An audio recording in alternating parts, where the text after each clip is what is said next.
जहां कथा हो रही थी वहीं एक वृद्धाश्रम था। तो रात के समय जो हमारी कथा के यजमान वहां के विधायक जी थे, उनके साथ में हम उन वृद्धों को मिलने गए और उनको देखकर हमारी आंखें भर आई।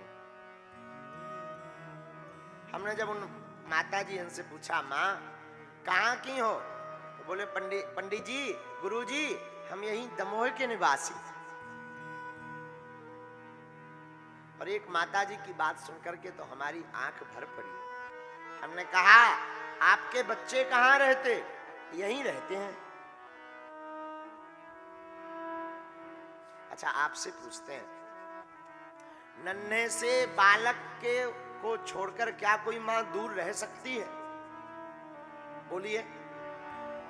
जब बालक नन्हा सा होता है तो क्या कोई मां ऐसा करती है कि अब हम 2-4 साल नहीं मिलेंगे? ऐसा करती है? एक पल दूर नहीं रहती। हम लोग कितने निकम्मे लोग हैं, कितने दुष्ट भाव के लोग हैं कि जिन माता पिता हमारे लिए रातों भर जगते रहे, हम उन माता पिता को सालों के लिए दूर कर देते हैं।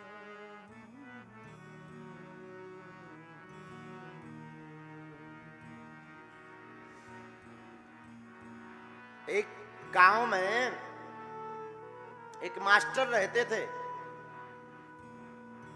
साधारण परिवार था। जितनी पेंशन वेतन आती थी वो उससे अपने बच्चों को पढ़ाते थे। बच्चे 2 थे। एक बच्चा अमेरिका में इंजीनियर बन गया, दूसरा बच्चा भी विदेश में रहने लगा। दोनों सेटल हो गए। इधर मास्टर साहब की नौकरी छूटी, पेंशन मिली, रुपया खूब मिला। तो अपने बेटों को फोन लगा करके मास्टर साहब ने कहा, बेटा भगवान की खूब कृपा है, अब हमारे पास कोई खाने पीने की कमी नहीं है। अब एक काम करो, तुमने पढ़ाई भी कर ली, अब तुम भारत वापस आकर के हमारे नजदीक आ जाओ ताकि हम सब नजदीक एक साथ रहेंगे। लेकिन बच्चे प्रोग्रेस के नाम पर पिताजी को डांट दिए। पिताजी, आपको तो हमारी खुशी देखी नहीं जाती है। भारत में खर्चा ज्यादा है, कमाई कम है, भूखों मर जाएंगे। चिंता मत करो, हम बीच बीच में आते रहेंगे पिताजी।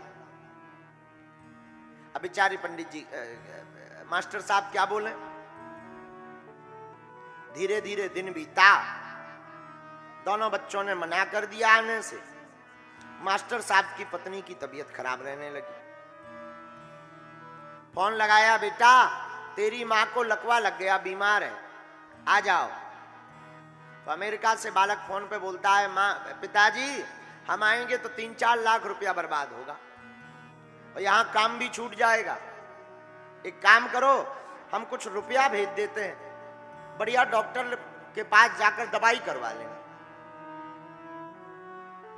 आज मास्टर साहब को बड़ा रोना आया कि जिन बच्चों के लिए हमने ना दिन देखा ना रात देखी, जिन बच्चों को पढ़ाने के लिए अपनी मेहनत लगा दी, समय लगा दिया, आज वही बच्चे जब हमारे ऊपर मुसीबत आई तो हमारे पास आने को कतरा रहे, आनाकानी कर रहे। मन ही मन सोचने लगे, हे प्रभु क्या समय देखने को मिले। धीरे धीरे समय बीता। एक दिन मास्टर साहब की पत्नी मर गई। सुबह प्रातः का जब पत्नी मर गई तो फोन लगाया, बेटा तुम्हारी माताजी का शरीर पूरा हो गया। उन बच्चों ने जो जवाब दिया सुनकर हृदय दहल जाएगा आपका। बच्चे बोले, पिताजी हम आएंगे तो 10-15 दिन लग जाएगा। एक काम करो, अब माताजी तो शरीर हो ही गया पूरा, हम मुंडन यहीं करवा लेते हैं, आपको कुछ रुपया भेज देते हैं, आप बढ़िया क्रियाक्रम कर दीजिएगा। मास्टर साहब के हाथ से मोबाइल छूट गया कि क्या काम की ऐसी पढ़ाई, क्या काम का ऐसा रुपया जो अंत समय अपनी मां का भी मुंह ना देखे। और उस दिन के बाद उन्होंने अपने बच्चों से नाता तोड़ दिया। तो जब मास्टर साहब का शरीर पूरा हुआ तो 10-12 दिन बाद गांव वालों को पता लगा कि मर गए हैं बहुत पहले। शरीर का शव जब दुर्गंध देने लगा तब गांव वालों ने किवाड़ फाड़ कर खोला तो मास्टर साहब के प्राण चले गए थे। और आप सुनकर चौंक जाएंगे। फिर बच्चों को फोन लगाया तो आज के ये धूर्त कुछ बच्चे पढ़ाई के नाम पर, प्रोग्रेस के नाम पर, लाइफ मैनेजमेंट के नाम पर कहते हैं अब देखो चाचा जी, अब पिताजी तो चले ही गए, अब हमारा बचा कौन है वहां, किसके लिए हम आवे? एक काम करो, आप क्रियाक्रम कर देना, हम रुपया भेज दें। बताओ, हम बुराई नहीं कर रहे हैं, प्रोग्रेस होनी चाहिए, लाइफ सेटल होनी चाहिए, खूब उड़ान बच्चों को भरनी चाहिए, पर कभी लौटकर अपनी डाल पर जरूर आना चाहिए, कभी लौटकर जरूर आना चाहिए। कितनी भी उपलब्धियां पाओ, लौटकर जरूर आओ। एक वृद्धाश्रम का वाकया मैं भूलता नहीं। बहुत पहले हम एक वृद्धाश्रम में और गए, हमारी आदत है चले ही जाते। वहां पर कुछ केला बेला बिस्किट लेकर गए तो पूरे वृद्ध माता पिता आ गए, गुरु जी आए, पंडित जी आए हैं, पंडित जी आए हैं, तो सब हमारे नजदीक आ गए। कोई आशीर्वाद देने लगा, कोई केला खाने लगा, कोई बिस्कुट लेने लगा, लेकिन हमारी नजर खिड़की पे गई। एक वृद्ध दादाजी, एक माताजी खड़ी थी खिड़की पर। हमें 1 घंटा हो गया आए, 1 घंटे से ज्यादा। हमने वहां और जो माताजी वृद्ध थी उनसे कहा कि सब लोग तो हमारे नजदीक आ रहे हैं, लेकिन ये दादा दादी जी ठीक हैं, इनकी तबीयत तो ठीक है, खिड़की पर खड़े खड़े क्या कर रहे हैं तब से? आप सुनकर के चौंक जाएंगे।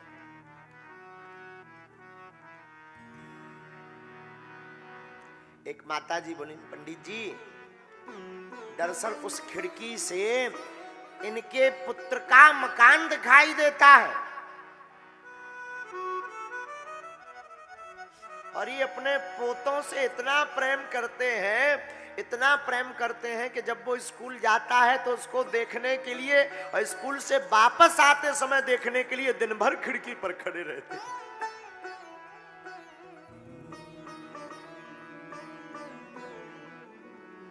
हमारी आंखें भर आई। हम कहा राम राम राम राम,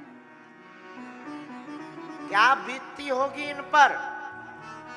हम ये नहीं कहते कि तुम पूजा पाठ ना करो, हम यहाँ के जितने भी नागपुर के पागल हैं, अगर तुम हमको मानते हो तो हम व्यासपीठ से प्रार्थना करेंगे, तुम कल से नहीं आज से राम कथा में आना बंद कर देना, पर अपने माँ बाप की सेवा करना बंद मत करना।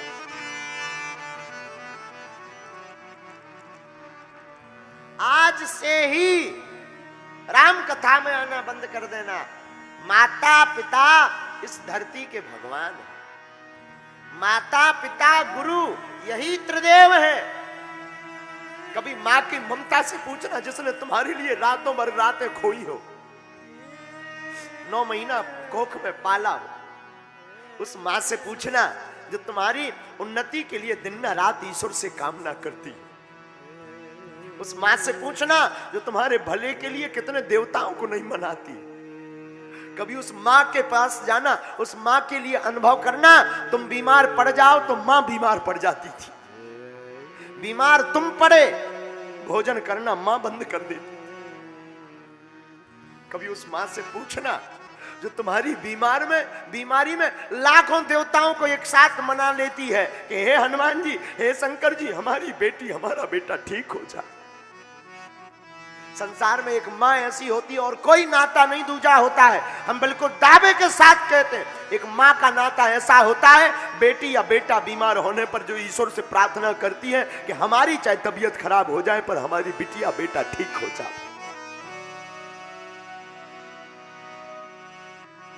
लेकिन हम लोग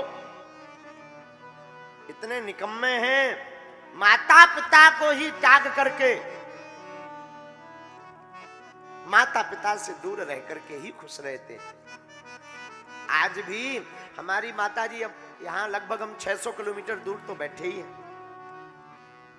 लेकिन आए दिन हमें दूर रहना पड़ता रोज। बागेश्वर जहाँ धाम पे भी हम रहते हैं, तो हमारा भगवान की बड़ी कृपा है कि उसी गांव में हमारा जन्म हुआ है, वहीं हम बालाजी की सेवा कर रहे हैं। लेकिन आप सुनकर चौंक जाएंगे, हमें तो बड़ा रोना आता। हम गांव में भी 5-5 महीने घर नहीं जा पाते।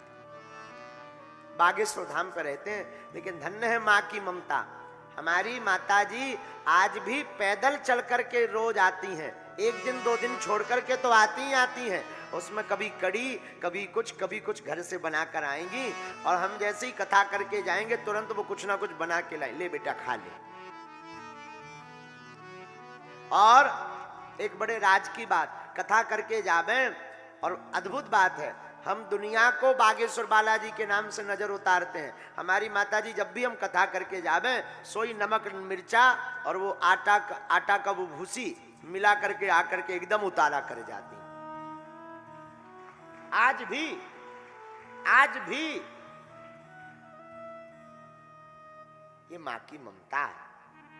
कोसों दूर रहे और माँ को हमेशा चिंता रहती, लाला भोजन किया, समय पे खाना, समय पे सोना, ज्यादा मत बोलना, गला पक जाएगा, गला बैठ जाएगा। बीमार हम होते हैं तो हमारे कई बार जुकाम हो जाता, गला बैठ जाता, इन लोगों को खबर नहीं लगती, पर माताजी को घर बैठे लग जाती,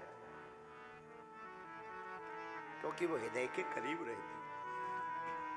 हमारी आज की कथा में व्यासपीठ से प्रार्थना है, सबको दुख देना और माँ बाप की आंखों में कभी आंसू मत देना।